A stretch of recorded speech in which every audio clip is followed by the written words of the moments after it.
moment même où j'enregistre ceci, 1800 milliards de dollars de prêts immobiliers commerciaux sont sur un compte à rebours réglé pour exploser en 2026. L'IA vient de franchir le seuil où elle peut remplacer 50% des emplois de bureau de premier niveau. 72 pays représentant 98% du PIB mondial ont des monnaies numériques de banque centrale dans des programmes pilotes actifs, prêts à appuyer sur l'interrupteur dès que la crise éclatera.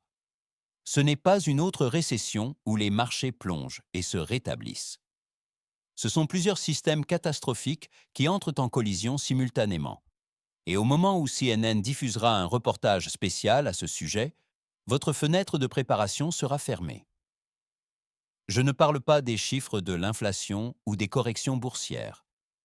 Je parle de l'année où les employés de bureau au chômage ne pourront plus payer les hypothèques sur des bâtiments que personne ne veut louer. Quand les banques ne pourront plus accorder de prêts parce que les chiffres ne correspondent plus, et quand l'infrastructure pour une monnaie programmable sera déjà construite et attendra la crise qui justifiera son activation. Ce ne sont pas des problèmes isolés. Ce sont des engrenages de la même machine. Et quand ils se bloquent simultanément, vous n'obtenez pas un ralentissement, vous obtenez un gel. Mais si vous comprenez ce qui se passe réellement en ce moment, vous avez encore des mois pour vous positionner en dehors du rayon d'action. Laissez-moi vous dire exactement ce qui s'en vient et pourquoi presque personne n'est correctement positionné pour cela. Nous sommes dans ce que j'appelle la zone tampon en ce moment. Cette période où tout semble gérable, où les problèmes semblent contenus, où votre conseiller financier vous dit que les marchés se rétablissent toujours et que vous devriez maintenir le cap. Cette hypothèse détruira plus de richesses qu'en 2008. Voici le mécanisme. Les emprunteurs immobiliers commerciaux ont contracté des prêts lorsque les taux d'intérêt étaient inférieurs à 4%. Ces prêts arrivent à échéance en 2026. Lorsqu'ils essaieront de refinancer, ils feront face à des taux proches de 6,5%. Ce n'est pas un petit ajustement. C'est un bond de 75 à 100% dans les paiements du service de la dette. Pensez à ce que cela signifie. Un propriétaire immobilier avec un prêt de 10 millions de dollars payait peut-être 350 000 dollars d'intérêts annuels. Maintenant, il est confronté à 650 000 dollars. Même bâtiment, même locataire, même revenu, double coût de la dette. Les chiffres ne fonctionnent pas, les banques le savent. C'est pourquoi elles ont joué à étendre et faire semblant, accordant des prolongations à court terme pour éviter de récupérer les propriétés. Mais ces prolongations expirent en 2026.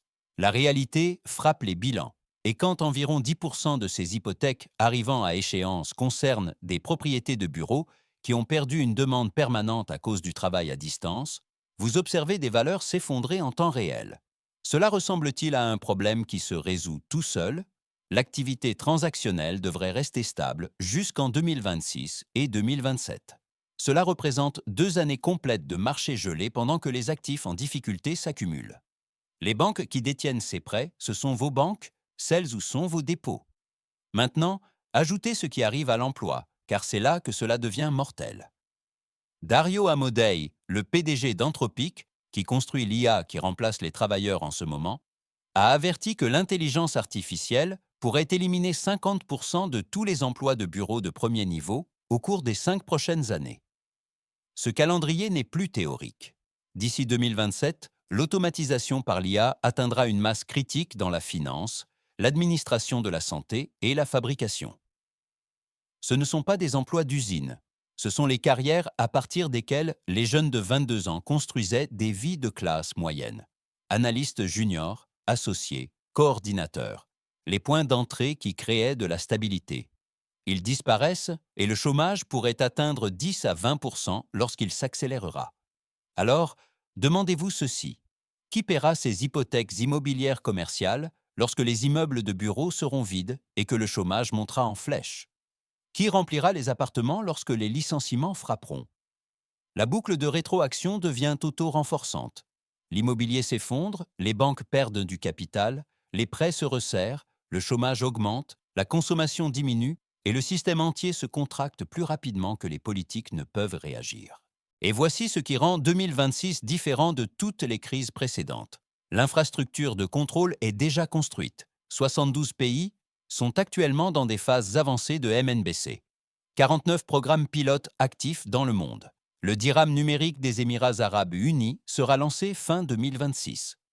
Le yuan numérique chinois vient d'atteindre 7 000 milliards de volume de transactions. Les travaux préparatoires de Hong Kong s'achèvent au premier semestre 2026. Pensez-vous que ce calendrier soit une coïncidence? Les MNBC ne sont pas lancées en période de prospérité, elles sont lancées en période de crise, lorsque les populations acceptent des mécanismes de contrôle qu'elles rejetteraient normalement. Lorsque 2026 arrivera et que le système bancaire traditionnel montrera des fissures, l'infrastructure de la monnaie programmable avec des restrictions géographiques, des limites de transaction et des dates d'expiration sera déjà opérationnelle. Ils la présenteront comme la solution. Modernisation, efficacité, inclusion. Et des millions l'accepteront, car ils ne comprendront pas ce qu'ils abandonnent avant qu'il ne soit trop tard. Tout le monde se prépare mal. Ils stockent des pièces d'or et des conserves comme s'il s'agissait de 2008 version 2. Mais 2026 n'est pas 2008. C'est fondamentalement différent de manière qui rendent les stratégies de préparation traditionnelles obsolètes. En 2008, la crise a écrasé les propriétaires de la classe ouvrière, mais a laissé les cols blancs pratiquement intacts. 2026 inverse cela. Elle cible les diplômés et les employés de bureau tandis que les compétences artisanales restent en demande.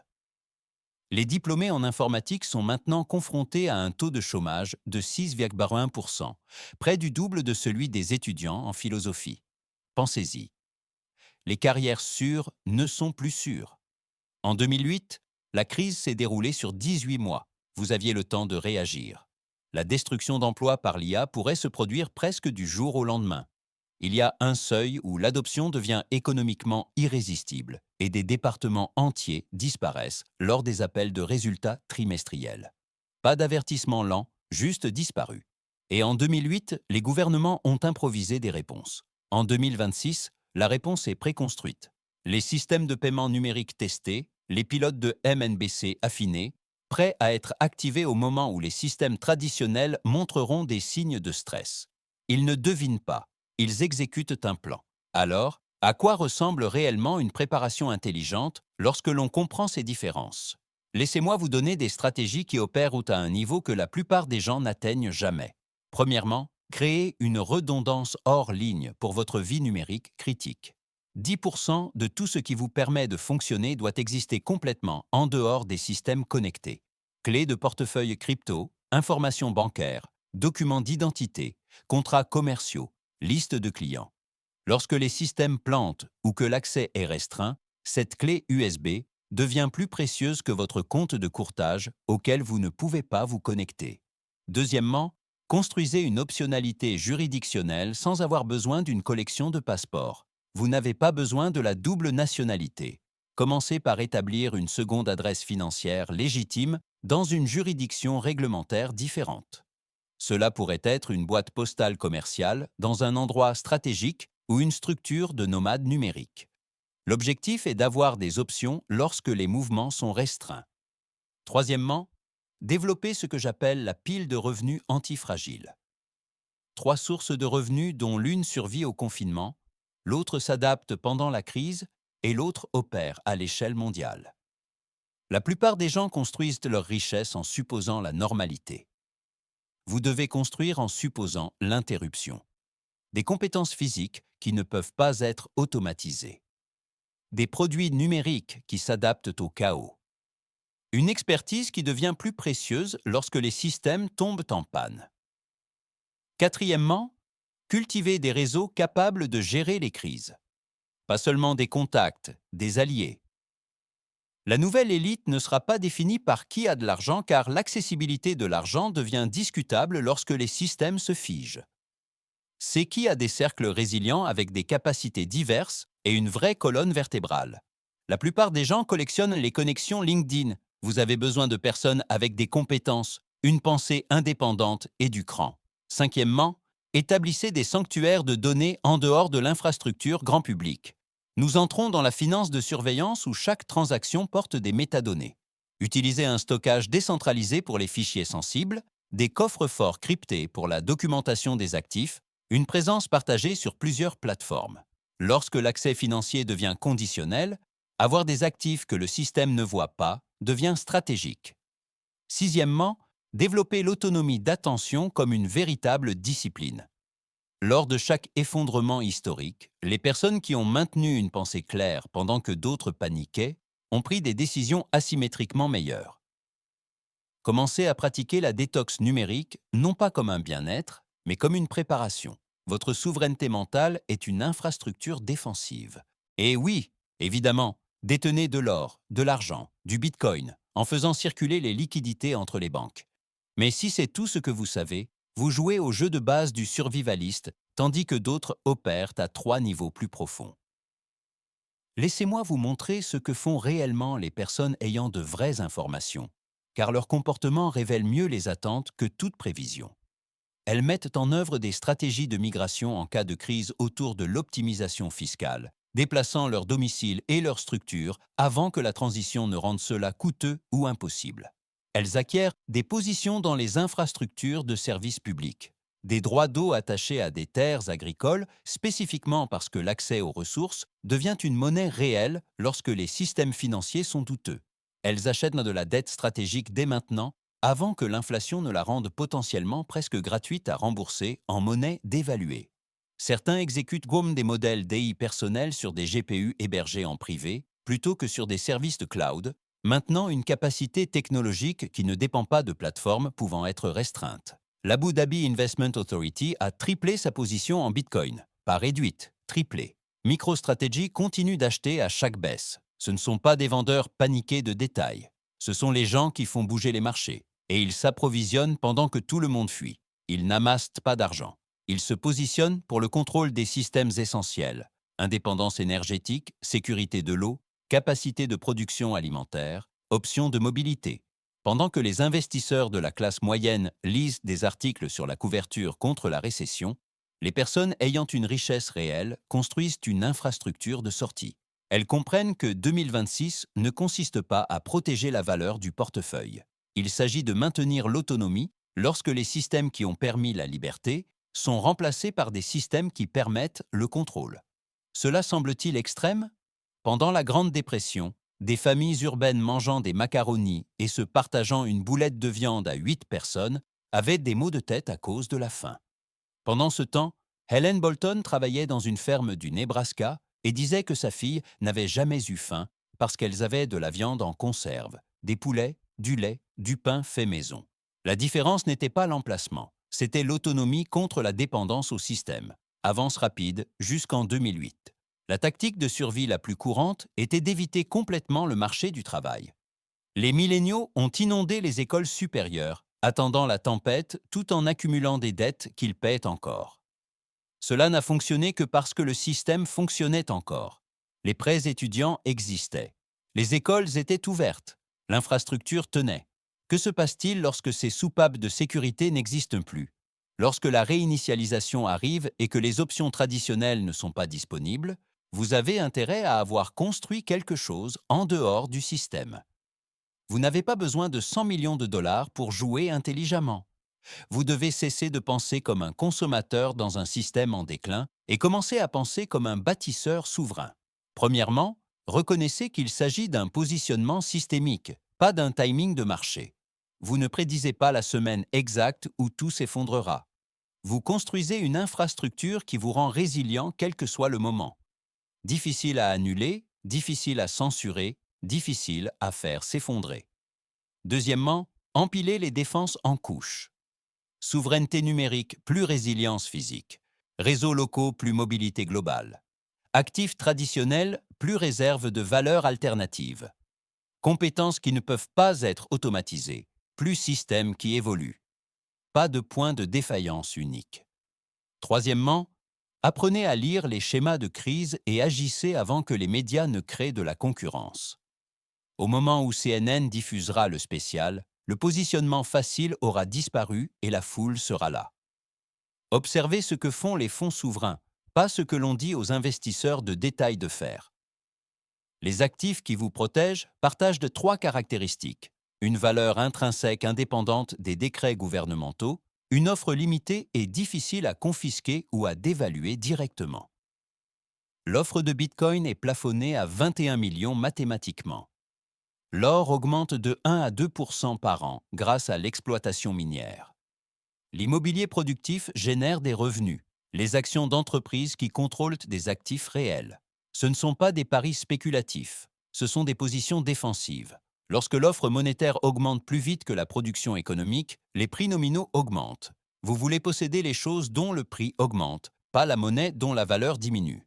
Les fonds d'urgence appartiennent aux comptes d'épargne à haut rendement.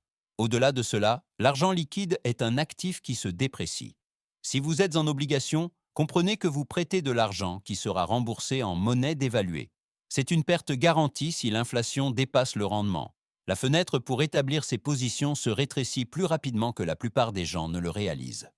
Non pas parce que l'opportunité disparaît, mais parce que l'infrastructure de restriction est en train d'être complétée. Chaque trimestre apporte plus de pilotes de MNBC, plus de registres des propriétaires effectifs, plus de rapports de transactions, plus d'accords de partage d'impôts. Chacun d'eux réduit les options. La bombe à retardement de la dette immobilière commerciale est réelle et quantifiée. La crise de l'emploi des cols blancs est reconnue par les personnes qui construisent l'IA qui en est la cause. L'infrastructure de la monnaie numérique est opérationnelle et attend la crise qui justifiera son déploiement. Ce ne sont pas des théories du complot, ce sont des systèmes documentés que vous pouvez vérifier indépendamment. Ce qui sépare les gagnants des victimes n'est pas l'intelligence ou les ressources. C'est la volonté d'agir sur des informations inconfortables, pendant que tout le monde suppose que les choses vont s'arranger. La capacité de se déplacer différemment lorsque la foule suit des chemins menant à la convergence. Il vous reste des mois, pas des années, des mois. Utilisez-les pour construire des systèmes qui vous rendent impossible à contrôler entièrement et positionnez en dehors des mécanismes qui écraseront tous ceux qui sont restés à l'intérieur des structures héritées en supposant une protection qui ne viendra pas. La réinitialisation financière n'est pas une conspiration. C'est une politique documentée mise en œuvre par les banques centrales en ce moment. Votre gouvernement ne vous avertira pas que les économies seront dévalorisées par l'inflation. Il présentera tout comme une modernisation, une efficacité, une inclusion. Des millions seront pris au dépourvu en détenant de l'argent liquide et des obligations lorsque la réinitialisation s'accélérera. Ils verront leur pouvoir d'achat s'évaporer et se demanderont comment cela s'est produit. Ne soyez pas comme eux. Positionnez-vous du côté des actifs qui augmentent à mesure que la monnaie se déprécie. Construisez plusieurs sources de revenus. Créez une diversification géographique. La réinitialisation écrasera des millions de personnes. Mais ceux qui comprennent ce qui se passe ne feront pas que survivre. Ils prospéreront. Les riches se sont préparés il y a des années. Vous le voyez maintenant. C'est votre avantage. Vous avez encore du temps, mais la fenêtre se mesure en mois, pas en années. Pas lorsque les MNBC seront lancés et que les contrôles seront activés. À ce moment-là, vous serez piégé. Pendant que la transition se produit, mais n'est pas complète. C'est à ce moment-là que vous agissez. Si cette analyse change votre vision du paysage économique de 2026, abonnez-vous à la chaîne et aimez cette vidéo. Nous découvrons l'histoire et l'avenir financier qu'ils essaient d'obscurcir. Sécurisez votre souveraineté. Le prochain trésor d'informations s'ouvrira bientôt.